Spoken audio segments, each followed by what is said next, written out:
السلام عليكم ورحمة الله وبركاته. مرحبا بالجميع.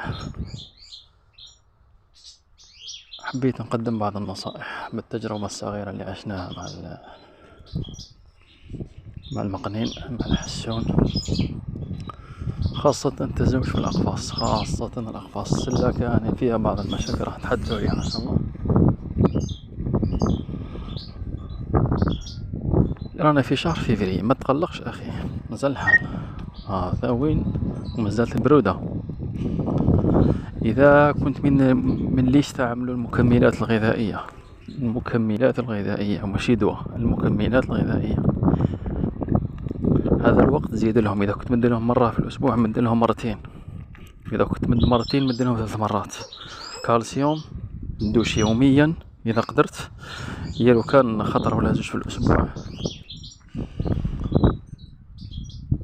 ونوع لهم مزرارع وكثر لهم التلفاف والحريق إذا متواجد، تعطي لهم يوميا حتى 3 مرات في السمانة.